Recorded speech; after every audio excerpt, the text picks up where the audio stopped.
At the beginning of time, the earth was unlike anything we know today. Gods who descended from the sky shaped the land, carved the mountains, and created mankind. To them, humans were nothing more than servants. But things didn't go as planned. Humans multiplied. They awakened, and their voices reached the heavens. In the Sumerian tablets, there is no such thing as a simple word. This is a story hidden like a secret, a conflict among the gods, and one Enki who fought a silent war to save humanity against all odds. This story begins with the last meeting before the flood, the place where the gods made their decision, the great ziggurat.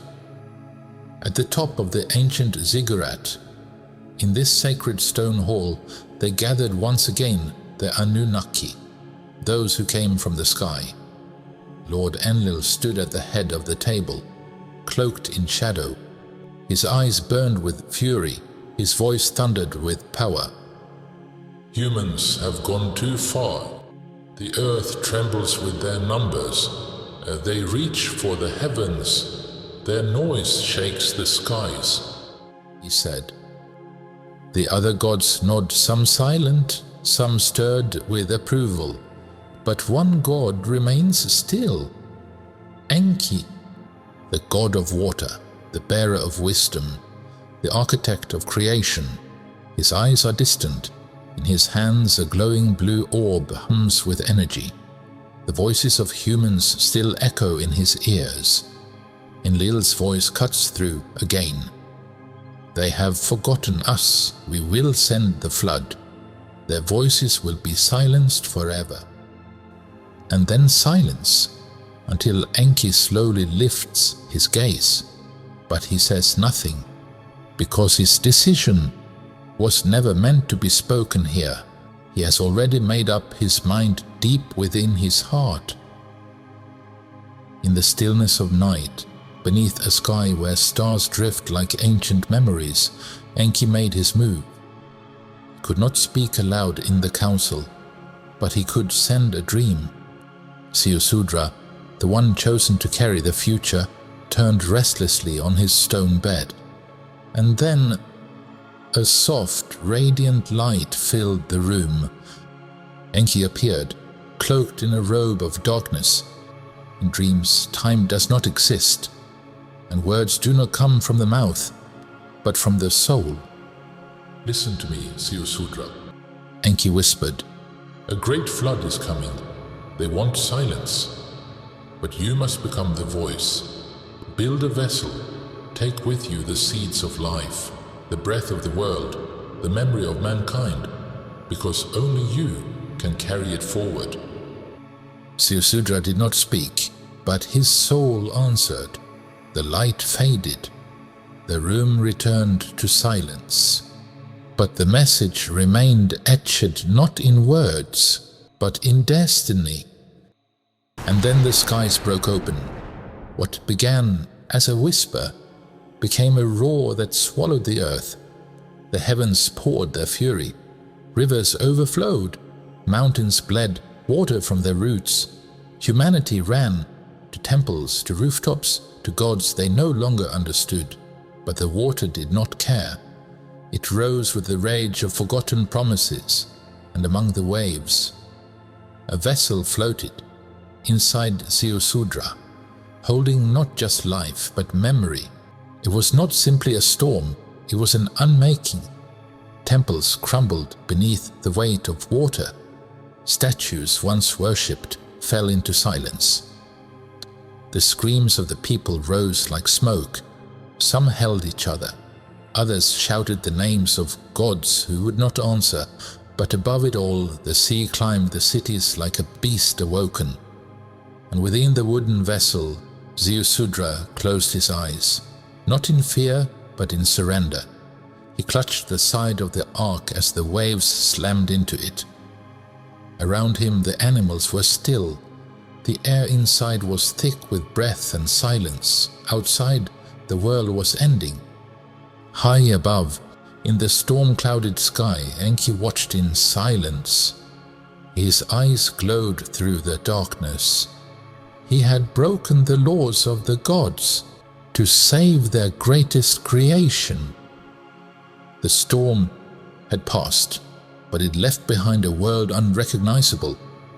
The mountains stood silent, like ancient witnesses, too stunned to speak.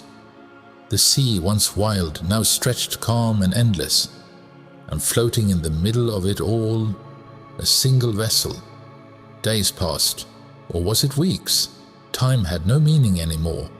The sun rose and fell in a sky that felt too large for one man. Inside the vessel, Ziusudra listened to silence, not a silence of peace but of loss. He had survived, but at what cost? He stepped out onto the deck, his hands rough, his eyes older than his years. Water still touched the world like a warning, but on the horizon land, the vessel groaned as it came to rest upon the side of a mountain, not with a crash, but with a sigh. And there, surrounded by silence, Ziusudra fell to his knees. He did not celebrate, he did not cry out, he simply whispered, "I remember." The animals stirred within. Seeds lay waiting to be planted. Life had endured, not because the gods demanded it, but because one chose to care.